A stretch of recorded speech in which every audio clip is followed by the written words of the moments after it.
Le ministre des Enseignements secondaires, en collaboration avec le Minpostel, la CRTV, l'UNESCO et l'UNICEF, a développé une plateforme d'enseignement à distance pour les élèves du secondaire au Cameroun. Une série d'enseignements dispensés par des enseignants de qualité pour les élèves du secondaire.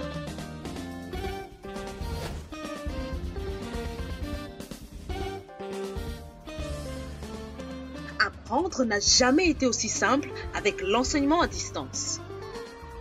Une initiative du ministère des Enseignements secondaires sous la supervision du professeur Pauline Nalova-Lyonga en collaboration avec le ministre des Postes et Télécommunications, la CRTV, l'UNESCO et l'UNICEF. Nous introduisons l'enseignement à distance comme une autre méthode d'enseignement et d'apprentissage qui diffère du cadre de classe traditionnel auquel vous êtes tous habitués. Dans le mode d'enseignement à distance, vous n'êtes pas avec l'enseignant en personne, alors prenez votre temps, détendez-vous, écoutez l'enseignant, prenez des notes et visitez les liens suivants pour toute question ou réponse à vos préoccupations. Allez-y à votre rythme. Nalova-Lyonga, ministre des Enseignements secondaires. Bonjour et bienvenue. Je suis Ndouga Jean-Charles, enseignant de philosophie. Je suis tuteur des classes de terminale. Le cours que nous vous présentons s'intéresse aux élèves de terminale, toutes séries confondues. Commençons d'abord par vous présenter sommairement le programme de philosophie en classe de terminale. Nous aurons donc une session introductive, une introduction, des objectifs, des prérequis, et tout cela se termine avec des questions de consolidation. De quoi s'agit-il donc dans ce programme? Nous avons donc là les contenus du programme. Dans un premier temps, nous avons une introduction générale du programme. La première partie du programme porte sur l'homme dans ses rapports avec autrui. La deuxième partie du programme porte sur l'homme dans ses rapports avec la nature. Quant à la troisième partie du programme, il s'agit de l'homme dans ses rapports avec l'absolu. Tout cela se termine par une conclusion générale, mais s'accompagne avec une étude des œuvres et l'étude des méthodologies. En introduction générale du programme, nous avons deux chapitres. Premier chapitre, qu'est-ce que la philosophie? Deuxième chapitre, la philosophie en Afrique. La première partie du programme porte sur les chapitres suivants. La conscience et l'inconscient, désir et passion, personnalité et personne, autrui, la société, la morale, droit et justice, l'État et le pouvoir, la violence, liberté et responsabilité, tribu et classe sociale, le panafricanisme. La deuxième partie du programme, elle porte sur les chapitres suivants. Nature et culture, l'art, le travail et les modes de production, le développement en Afrique, l'espace et le temps, la pensée logique, la science, les mathématiques, les sciences de la matière, les sciences humaines. Enfin, nous avons la troisième partie du programme. Elle porte sur la vérité, l'existence et la mort, Dieu et la religion. Nous avons la conclusion de notre programme. Elle concerne l'historicité et le seul chapitre, c'est l'homme et l'histoire. Pour ce qui est de l'étude des œuvres, nous en étudions trois.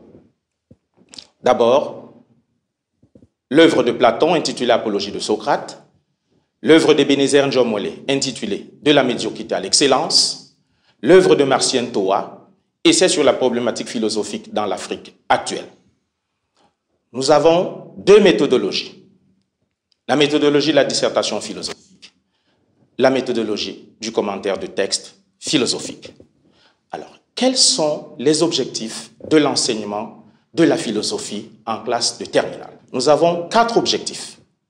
Le premier, l'apprentissage et le recours à la réflexion entendue comme préalable à toute action véritablement humaine. Second objectif, l'initiation, la sensibilisation à la pensée philosophique. Troisième objectif, la vision rationnelle du monde. Et enfin, le sens de la moralité. Alors, pour ce qui est de la leçon d'aujourd'hui qui va porter dans la partie du programme concernant l'homme dans ses rapports avec la nature. Il est nécessaire pour vous d'avoir un certain nombre de connaissances. D'abord sur l'homme, sur la nature, sur la culture. Qu'est-ce que l'homme? Définissons l'homme comme un sujet pensant et agissant. Agissant pourquoi? Parce qu'il agit sur la nature. Et nous définissons la nature comme tout ce qui environne l'homme et qui n'est pas son œuvre. Et la culture alors? Disons que la culture, c'est la transformation de la nature par l'homme. Alors, posons-nous une question de consolidation. Que faut-il faire pour rendre l'homme intègre, rationnel et surtout ouvert au monde? Alors disons qu'à cette question, nous pouvons apporter plusieurs réponses, mais principalement ce chapitre du jour qui porte sur la science apportera des réponses nécessaires. Ce chapitre est subdivisé en 3 séances. D'abord, nous allons parler de la définition, de l'origine et de l'objet de la science. Nous allons ensuite parler de l'esprit scientifique. Et enfin, nous parlerons de la valeur de la science. Tout cela se terminera par des exercices de consolidation. D'abord, la séance du jour. Elle porte sur la définition, l'origine, l'objet de la science. Quels sont les objectifs que nous poursuivons? À la fin de cette séance, il faudra que tu sois capable de nous définir la science, de nous parler de son origine historique et enfin pouvoir nous donner son objet. Qu'est-ce qu'il te faut savoir au départ pour que nous puissions bien aborder notre leçon? Il faut d'abord que tu puisses nous dire ce que c'est qu'une connaissance vulgaire. Le problème philosophique qui va donc se poser ici, c'est celui de la nature de la science, celui de l'origine de la science et l'objet de la science. Alors, question de problématique. Elles suivent naturellement le problème philosophique. Première question, qu'est-ce que la science? Deuxième question, quelle est l'origine de la science? Troisième question, quel est l'objet de la science? Alors, contrôlons nos prérequis. Tout à l'heure, je vous demandais, qu'est-ce qu'une connaissance vulgaire? Parce qu'il est important de le savoir. Disons ensemble que la connaissance vulgaire, c'est l'ensemble des préjugés, des rumeurs, des ragots. Alors, sur quoi repose cette connaissance vulgaire? Sur la foi, sur les croyances. Voilà ce sur quoi reposent les connaissances vulgaires. Alors, déroulons le plan de notre leçon du jour. Nous aurons une introduction. Nous allons définir la science. Nous allons ensuite parler de son origine historique. Nous parlerons de son objet. Et au cours de tout cela, nous aurons des citations utiles et nous terminerons par des questions d'évaluation. En guise d'introduction, disons que l'homme, face aux phénomènes naturels, a plusieurs perspectives pour pouvoir les expliquer. Parmi ces perspectives, nous avons la science. Mais vous voyez, la science veut déclasser les autres perspectives. Voilà pourquoi la science ne veut plus s'opposer comme un savoir, mais plutôt comme le savoir. Nous nous interrogeons donc sur la nature de la science. Nature de la science par rapport aux autres savoirs. Pour ce faire, nous avons dit la nature de la science. Et quand nous parlons de nature, nous parlons de définition. La première partie de notre leçon concerne donc la définition de la science. Alors, définissons la science. Tout à l'heure, nous avons parlé des connaissances vulgaires. Définissons-la par rapport à ces différentes connaissances vulgaires que nous retrouvons dans l'opinion et dans l'expérience première. Qu'est-ce qu'une opinion? L'opinion, c'est un ensemble de rumeurs, de ragots, des connaissances invraisemblables que l'on reçoit avec parti pris. Nous avons dit invraisemblable. Or, la science, elle veut la vérité. Elle recherche la vérité. Voilà pourquoi la science va s'opposer à l'opinion. Et Gaston Bachelard parle donc de cette opposition dans cette citation. L'opinion pense mal. Elle ne pense pas. Elle traduit les besoins en connaissance. Et il ajoute, il faut d'abord la détruire. Elle est le premier obstacle à surmonter. Deuxième chose, l'expérience première. Alors, on entend par expérience première des traditions, des sagesses que l'on pense nécessaires pour pouvoir affronter la vie.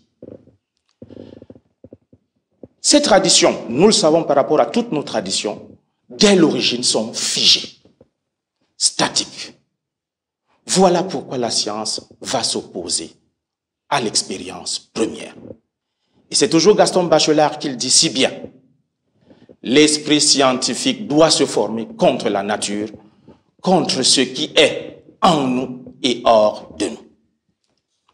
Alors, après tout cela, que faut-il donc dire de la science?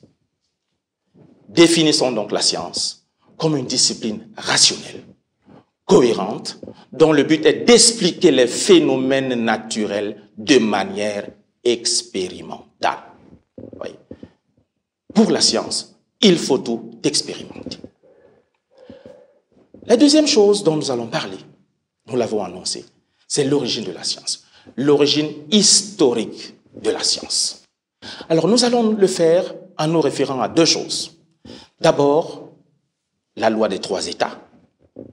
Nous allons dire tout à l'heure ce que c'est. Et ensuite, les limites du positivisme d'Auguste Comte issues de cette loi des trois États. La loi des trois États, elle est d'Auguste Comte. Alors, Auguste Comte nous parle de l'origine historique de la science. Il pense que l'intelligence humaine évolue graduellement vers la science en passant par trois états. D'abord, l'état théologique ou fictif. C'est l'enfance de l'esprit humain.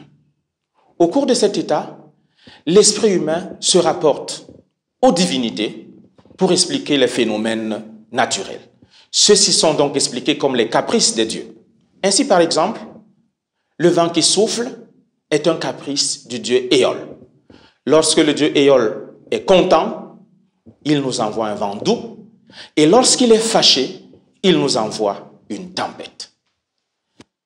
Ensuite, nous avons l'état métaphysique. Il s'agit de l'adolescence de l'esprit humain. On parle encore ici d'un état abstrait. Alors, on passe des divinités à l'homme. L'homme se projette lui-même dans la nature. La divinité est remplacée par des entités anthropomorphiques. Ainsi, on peut parler de l'esprit de la nature, l'esprit de l'eau, de l'esprit de la forêt. Enfin, nous avons l'état scientifique ou positif. C'est l'âge de la maturité de l'esprit humain. Au cours de cet état, l'esprit renonce aux explications théologiques et métaphysiques et veut expliquer les phénomènes naturels en se fondant uniquement sur la raison et l'observation des faits. Voilà l'esprit humain parvenu à l'âge de la maturité. Et pour Auguste Comte, cet état rejette, remet en cause tous les états précédents. Alors, cette théorie d'Auguste Comte est grosse de beaucoup de conséquences. La première conséquence, c'est la survalorisation de la science. Et c'est ce que nous allons appeler le scientisme. La seconde conséquence, c'est la dévalorisation des autres formes de connaissances. En fait, ici, on pense que la science peut tout et les autres formes de connaissances ne peuvent rien. Mais malheureusement, nous allons constater que cette théorie d'Auguste Comte rencontre des difficultés. Première difficulté, l'histoire va la démentir. En effet, l'histoire nous révèle que les vérités scientifiques chemine avec les vérités théologiques et les vérités métaphysiques. La science n'a donc pas pu mettre fin à l'état théologique, encore moins à l'état métaphysique. Deuxième chose, la rationalité scientifique est limitée. Elle ne peut pas résoudre tous les problèmes qui se posent à l'homme. La nature est si diverse, si complexe, que cette rationalité ne peut pas la décomplexifier toute seule. Les autres formes de rationalité, d'ailleurs, réussissent très souvent là où la science échoue. Et à ce sujet, Blaise Pascal nous invite la rationalité scientifique à un peu plus d'humilité lorsqu'il affirme: la dernière démarche de la raison est de reconnaître qu'il y a une infinité de choses qui la surpassent. Enfin, parlons donc de l'objet de la science, comme annoncé. Et pour ce faire, partons d'une citation de Léon Brunswick. Il dit ceci: connaître, c'est mesurer. Alors, dans cette citation, nous avons connaître. Connaître renvoie à la science, la connaissance. Mesurer renvoie à la quantification. Nous comprenons donc que l'objet de la science, c'est tout ce qui est mesurable, quantifiable. C'est tout ce qui est palpable. C'est tout ce qui tombe sous les sens. Il s'agit de l'ensemble des phénomènes naturels. Mais vous voyez, même cet objet, il pose problème. Dans la mesure où la science n'étudie que le concret, l'abstrait échappe à la science, ce qui constitue encore l'une des limites de cette forme de connaissance. Alors, que retenir donc de cette séance? Retenons que la science est une discipline rationnelle, ayant pour objet des phénomènes naturels qu'elle veut expliquer de manière rationnelle et expérimentale. Alors, des activités d'intégration, parce que nous n'allons pas nous séparer sans quelques exercices. Il faudrait que toi qui es à la maison, tu puisses travailler de manière individuelle. Et voici donc les sujets que nous te proposons. Premier sujet, science et préjugés vont-ils de pair? Deuxième sujet, la rationalité scientifique disqualifie-t-elle les autres formes de rationalité? Troisième sujet, les phénomènes abstraits sont-ils du domaine de la science? Nous sommes arrivés au terme de notre première séance. Je vous ai donné tout à l'heure des exercices, des sujets de réflexion individuels. Je compte sur vous pour les traiter à la maison, surtout que c'est important par rapport à la prochaine séance.